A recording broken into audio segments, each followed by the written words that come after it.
Yesha, I'm going to put it right in front of you here. Is it going to bother you if I put it here? No. Okay. And will you just keep an eye on that every once in a while, make sure it's okay? Good, okay, good. All right, so you want to try to put them at eye level, okay? You want to put them at ease. You want to talk to them, okay? You want to explain who you are and what you're doing, okay? Walking them through what you're physically doing to them actually puts them at ease, okay? It understands that you are listening to them because you're looking at the area. You can tell them what you're actually looking for.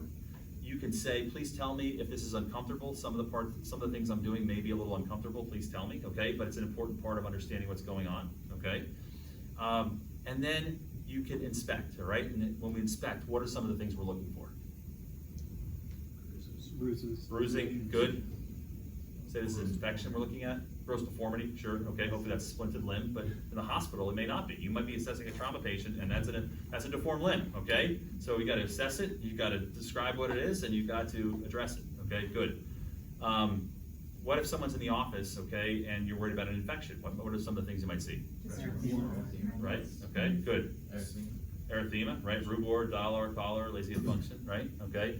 So you look for erythema, you look for swelling, okay? Has anybody seen a joint effusion? Raise your hand. Ooh, okay, not sure. So that's good if you're not sure, okay? If you think that joint is swollen and you want to report that and interpret that, okay, that might be something you go out and say, I think this patient may have a joint effusion and that may impact the diagnosis here. Can you show me when we go back to the room? That's proactive learning, okay? So inspection is a really important part. And then we move on to palpation, okay? So palpation is laying of hands, okay, touching, all right? And generally you want to start away from the area that hurts and move towards the area that they're complaining about, okay? So if they are complaining about ankle pain, we know that we need to assess structures just away from the ankle. So someone has hurt their ankle, they have lateral ankle swelling, but some of the associated injuries with, say, an ankle fracture, you know, Weber B lateral ankle fracture, are what? Does anybody know any? So it's not uncommon to see a fracture at the base of the fifth metatarsal. So I can palpate the foot carefully, okay, and systematically. If you think about what the anatomy looks like on the inside, you can very easily palpate the shape of where the bones are on the inside, okay, in 10 seconds, okay? And I'll show you guys an example of that in a second. And you might want to do that before you actually go to the ankle, okay? And they may laugh and you say, my foot's not what hurts. And you say, no, I'm looking for associated injuries. If you're worried about that, you could go right to the ankle and then spread out, but go to the area that's not swollen, okay? So they have big swelling, bruising on the lateral side of their ankle. The medial side's not swollen, but when you assess ankle stability, it's really important to know if they have medial tenderness, right? They could have a lateral ankle fracture, and it could look terrible on an x-ray, but if the deltoid ligament on the medial side is competent, that's a stable ankle fracture, and you manage it very differently, okay, than you do an unstable ankle fracture, okay? So you might want to palpate the medial side of the ankle first, because it doesn't look swollen, maybe it doesn't hurt, okay? So when you palpate that area, you may start a little bit away from the deltoid ligament and work towards it, and if they start to say, oh, that hurts a little bit, okay? Well, where does it hurt? Where are you pushing, okay? And then gently go a little further, does it hurt more here? So if you start to get, oh, hey, they're sore, and I'm getting towards the deltoid, then you can be really specific and not push hard, but go right where the deltoid is and push. Does that hurt a little bit more? Yes, now you're done. You've actually gathered the information you need to gather, okay? Perhaps for the medial side, okay? Then when you go to the lateral side, okay, you can slowly work towards the part, and then you can think about, well, there's 3 ligaments on the lateral side of the ankle. They are what? The what, the what, and the what? Spaceballs reference. The anterior talofibular ligament, most commonly injured, okay? And then the bigger, stronger ones are the calcaneofibular and the posterior talofibular. And it's kind of, you know, working from anterior around the tip to posterior, and you identify those ligaments. And if they're tender on the anterior, they may not be tender on the CF or the PTFL because those are stouter ligaments. But if those are ruptured, they may have a very unstable ankle, okay? And if you palpate those ligaments and they don't really hurt, but they say my ankle hurts, now you're going to go up and you're going to palpate bone, okay? And if they have bony tenderness, you know, at the level of the distal fibula, okay, you're more concerned about fracture, all right? And so if they had an injury, they can't bear weight on their leg, and you've done that exam right there, deltoid, non-tender, ATFL, minimally tender, distal fibula, whoa, put me through the roof. What do they have? They've got an ankle fracture until proven otherwise. Now your x-ray could disprove it, and some sprains hurt that bad in that area. If it's an immature patient, they have a physis, they could have a physeal fracture, okay? Now, a high ankle sprain hurts in a different place. What's a high ankle sprain? Yeah, so it's a little higher, Mason, up on your ankle here, okay? And so a high ankle sprain hurts between the tibia and the fibula, okay? And you can have a high ankle sprain. Usually you're gonna have other injuries, okay? It's not uncommon to have, distal, ATFL, tenderness. If you have a rupture of the syndesmosis, the syndesmosis is all the ligaments that bind the distal tib fib joint together, okay? The coming together of hard things, syndesmosis. You'll hear that, heretofore, or hereafter, I should say. If that's actually completely ruptured, okay, usually you have other injuries. Does anybody know the other injuries that you have? So if you completely ruptured the ligaments here that, you have a high ankle sprain and those bones are separate, the force had to go through between the bones, okay? So force always has to dissipate and exit somewhere, right? So it may propagate up the tibia or fibula and exit here. And when you have that pattern, it's called a Maisonneuve fracture, okay? So as part of an ankle exam, we always palpate the proximal fibula to examine, okay? So this may be part of an injury pattern that you will learn over time. Right now you didn't know that, but now you know, oh, that exists. So when I examine an ankle, my distant exam might start at the knee, and I might say, does your knee hurt? And I'll palpate the fibular neck, and if they don't hurt there, I've kind of ruled out a Maisonneuve pattern. I haven't ruled out a high ankle sprain yet, but I may have ruled out a Maisonneuve. And if the deltoid's non-tender, the force usually goes through the deltoid, ruptures the syndesmosis, and then ruptures out the bone up here. That's the Maisonneuve pattern. So they will hurt here, here, and here, and this might not be so bad. So if you start down here and work up, and they say, it doesn't hurt, here, it doesn't hurt, but oh my gosh, that's killing me, and that hurts too, okay? Well, now you have probably made your diagnosis just on your physical exam, okay? So being able to palpate and being able to modulate the pressure that you apply so that you don't create discomfort and really don't keep mashing on the same area again and again. I have that bad habit, is that when something hurts, like, oh, does it hurt here? Does it hurt here? You're gonna tick them off, okay? And they know you're a medical student, they'll be like, get out of here, okay? They won't say that, okay? Occasionally they might say that, but I hope they don't say that, okay? But you have to say, I'm gonna be as gentle, tell them, I'm gonna be as gentle as I can here, but please tell me, does this hurt here, okay? And you're now correlating pain with tenderness. What's the difference? Pain is what the patient is reporting. Tenderness is pain when you pushed on something. Correct. So if you want to report accurately, you should say, when you're describing physical exam, they are tender to palpation at this location, as opposed to saying they have pain. If you say they have pain there, you haven't actually said that you examined them. But if they have tenderness to palpation, you've examined that part. And you can be very specific. They are tender in the region of the anterior talofibular ligament. Well, if you're wrong, and you go in with your attending and they look at it, they're not going to be upset that you're wrong. We don't expect you to know all this stuff. We want you to try and learn by getting stuff right and wrong.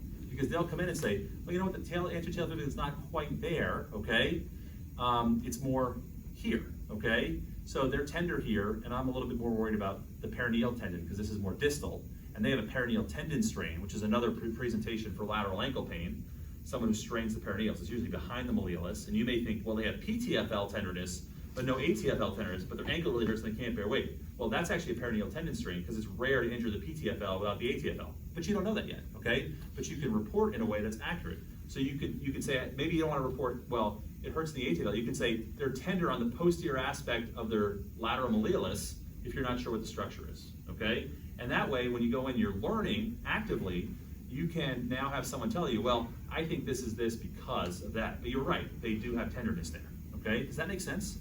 So being very specific about your reporting, okay, and not being afraid to add more details as to why you think it's the diagnosis. If you come out and say, I don't know, and they only hurt in one place, you haven't told much of a story. And that attending's going in, or that resident's going in with you, and they're kind of starting from scratch. But if you've told them everything you think you know about this problem, why you think it's that, you've actually done work for them, okay?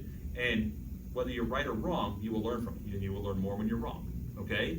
And no one expects you to be right all the time. Do not be afraid of being wrong, okay? It is the biggest problem when you know that something has gone wrong, like sterility was broken in the OR, okay?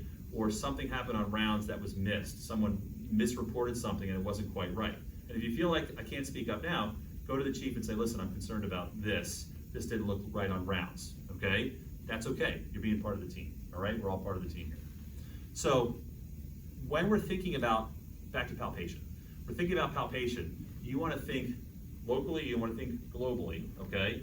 So if this patient presents with this theoretical ankle injury, okay, what are some other things that I, as the attending, might be interested in knowing?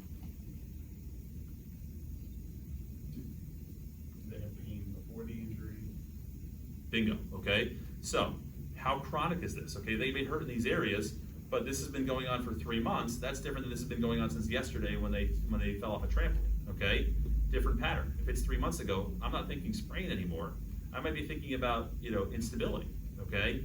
Chronic pain often results from instability, inadequate rehabilitation, okay, and unaddressed pathology. But it usually doesn't mean unaddressed fracture, okay? Because unaddressed fracture usually heals, and they're usually not weight bearing, they usually don't wait that long to present. And you guys are smart enough to know that that's the right context, and you can think about that, okay? So think locally. I also probably want to know, Tom, if they can walk, right? So can they bear weight or they can't? And you can ask them without making them do it, okay? If they presented on crutches, do you have to make them get up and stand on it to prove to you they can't walk? Usually not. And usually we wouldn't want you to do that and have the attending come in and do that. But you can ask them, can you put pressure on it? What have you been doing in the last 36 hours since this happened? How have you gotten around? Well, 2 people are lifting me up and carrying me is different than, well, I'm hopping around and I put my foot down every once in a while and it's okay. That person's getting better. They'll be fine in a couple of days. The other person needs an x-ray and may have something serious going on, okay? So take that all in context, all right? Palpation, all right? Now, range of motion, okay? Inspection, palpation, range of motion, all right? So, there's some really important things to distinguish here, okay? Where is most orthopedic pain? Joints, okay? If their pain is not centered around a joint, you have to worry about different pathology, okay? I am a 25-year-old who couldn't go to the gym for a year because of the pandemic, okay? Or let's say it's a year ago. I can't go to the gym, so I started running, okay? Have you run before? No, I haven't run before. Where does it hurt? It hurts right here, okay? Well, when does it hurt? It hurts after I run 3 miles, okay? How many miles do you run a week? Well, I'm up to 25 miles a week. How long has it been hurting? About 4 weeks. What do they have?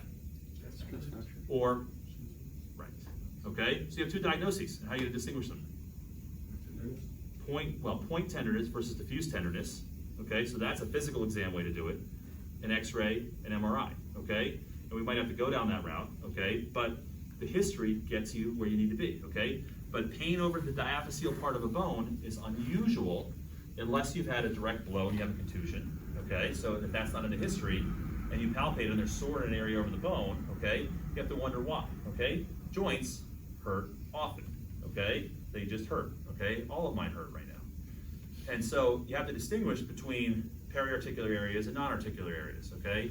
And that's an important thing you'll take in the history. And if your exam yields tenderness over a diaphyseal bone, you gotta ask yourself why, okay?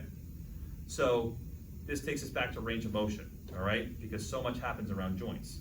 So limited range of motion is something you should be aware of, okay? So let's go through each joint fairly systematically, okay? So my ankle joint, okay, can plantar flex, dorsiflex.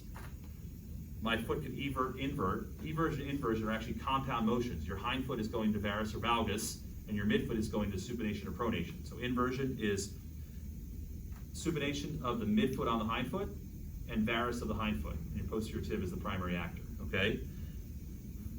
Eversion is abduction of the foot, pronation of the midfoot on the hind foot, and hindfoot valgus. And your perineals are the primary mediators of that, okay? So those motions don't occur at the ankle joint. So when you describe ankle, you're describing dorsiflexion and plantar flexion, okay? And when you're describing eversion, inversion, you're usually talking about the hind foot, okay? We can get into the subtleties of the exam on that. But how much do the ankle dorsiflex and plantar flex normally? Check your own. So the arc of motion is about 70 to 80 degrees. The older you get, the less you have, okay? Kids have close to 90 degrees of motion, 40 up, 50 down, 60 down, okay? If you're a dancer, you probably have a lot more, okay? But dorsiflexion, plantar flexion, okay, you have another side to compare to. So if someone has limited range of motion, you don't want to stretch them all the way if they have pain, but if they can actively show you, active motion, have them show you how far they can dorsiflex and plantar flex, and if they can't, passively move them. If they have an injury, don't stress them out, okay? If it really hurts, this is not the time to be assessing passive motion. Just say limited motion limited due to pain, okay? But you can assess areas adjacent to it. Is it generally okay to say like your exam was limited because of their pain? Like you're not sure if they're You can, but you can say I don't know what their ankle range of motion is because they have pain. That's probably the best way to say it, Tom, okay? But the joint above, you should say, the knee range of motion is normal, okay? So now I'm thinking, okay, well, this isn't, you know, an infection that's, you know, diffusely in their leg or something that affects both of those joints. Or I'm not worried if the complaint is now weakness, okay? And they have poor strength around their ankle, but they have normal strength at their thigh, okay? And getting to neurologic disease and spinal disease is not quite what we want to focus on today. But reporting the joint above and the joint below, okay, if such a thing exists in the case of the foot and the hand, you want to have an assessment of the parts that aren't hurt, okay, and report if they're normal or not, because that may impact your decision making. If they have diffuse restriction of motion, and this is new onset, they have rheumatoid arthritis until proven otherwise, or some other inflammatory disorder, Lyme's disease, okay? But when you're inspecting, you know, an ankle, you want to kind of know what the knee's doing, okay? You've done a palpation of the area, and now you're checking your range of motion. And those two intermingle pretty well, but you want to be aware of what the normal arc of motion is. The ankle is about a 70 to 90 degree arc of motion, 20 to 30 degrees dorsiflexion, 40 to 50 degrees of plantar flexion. The subtalar joint is usually about 50 to 60 degrees, okay? More varus than valgus at the midfoot. And to get a good assessment of that, you have to actually dorsiflex the ankle, okay? And I can use your foot as an example, just take the shoe off there, okay? So I want to be able to lock the talus and the mortise. The talus is widest when it's dorsiflexed in the mortise, and I want to grab the calcaneus and tilt in and out, and that's my hind foot motion, okay? And we'll show you subtleties of that in the wards, but I just wanted to tell you that such a thing exists, okay? So dorsiflexion 20, plantar flexion 50, okay? Varus 30, valgus 20, okay? Good. And that's pretty much the motion of the ankle. Done. What's the motion of the knee? Extension. Right, so what do we call full extension? Locking. 0, okay? So 0 to, what does the knee do? It flexes, right? And this, my active flexion, my hamstrings run out of excursion. My passive flexion is greater than my active flexion, okay? And depending on how big your thighs are and how flexible you are, if you have a quad contracture, your knee range of motion may be 0 to 110 up to 140, okay? Now, if that's restricted, why is it restricted? If it can't move at all, why is it locked? Okay, these are key questions. If someone comes in and they have a locked knee and they had a sports injury, okay, we might want to operate on them pretty soon. They might have a osteochondral fragment stuck in the knee. They're probably going to have a huge joint effusion too, okay, and we can talk about effusions. But if that joint just won't move, okay, you got to ask why, and that's probably what you're going to address, okay, and you're probably going to get some advanced imaging. But being aware of what the knee should do is really helpful. Now, the best part about ortho is that for the most part, you have two parts to examine, okay? You have amputees, you have people with disabilities on one side of the body that had a stroke. You may not be able to assess, you know, and compare side to side, okay? But you can check the range of motion on the complaint side and the range of motion on the non-complaint side and compare. So you could say they have 20 degrees less motion on this side. Good, that's a useful fact, okay? And you can examine them, all right, in different positions, okay? You can put them prone and see if there is difference. So when you examine a child with CP, I want to know if the rectus femoris restricts their motion and affects their walking. So I put them prone and I check them. In an adult, you may not have to do that, okay? But the knee is primarily a hinge joint. There's some rotation, okay? But the range of motion is 0 to 140, okay? The knee can hyperextend. Some people are able to do that, 10 degrees usually, the most, okay? Now what about the hip? All right, so what is a normal hip range of motion?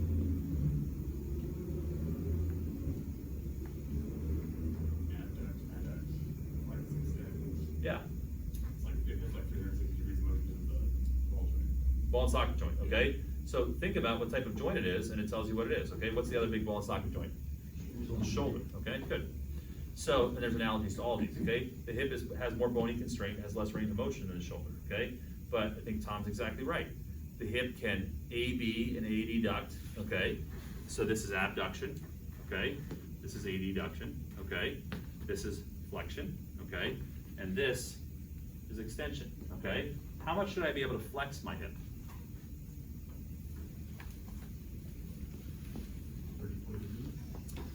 More than that, yeah. Probably 90 to 100. But H is gonna say, Dr. McPartland, what about if you do this, okay? Well, that's now SI joint motion, that's lumbar spine motion, okay? But the hip natively can do about 100 degrees, okay? And we can talk about the subtlety of feeling that, you know, later on. The hip can internally and externally rotate, okay? And here you should have an idea of what the normal arc of motion is. So about how far should the hip be able to go as a total arc of IR or ER? How much? About 90, yeah, I think that's a good guess, right, okay? So 90 younger kids, maybe 110, okay? If they have a lot of ligament laxity or they have hip dysplasia, they may be able to go further, okay? And usually they have a little bit more external rotation than internal rotation. Now, the range of motion is different if you have the hip flexed like this or extended like that, okay? We don't walk with our hips flexed, okay? So when someone comes to see me for in-toeing, or if you're planning a total joint and you want to see if your patient has a normal amount of rotation, you're much more interested in what it does in extension. So you can do that laying down by log rolling in and out, but you can't get an accurate assessment. So often the better thing to do is to lay the patient prone, flex both knees, and examine them like this, and make sure the pelvis doesn't come up, so you can check IR and ER, okay? And that's appropriate to have them roll over and check that if you think it needs to be documented what the range of motion is, okay? And the hip can also AB and AD duct, okay? So if I AB duct my hip, how far can I go? I can't go very far, okay? How far should the hip be able to AB duct? Yeah, probably about 40 degrees, okay? Younger, more limber, you know, you can go a little bit further. But eventually the pelvis starts to move too. And if you had a fluoroscopy or ultrasound of the joint, you can actually define where that endpoint is and give a true arc of motion. How far can the hip AD duct? 20 at most, okay? Maybe a little bit more in some people, okay? So how much of that motion do you need to be able to walk without limping?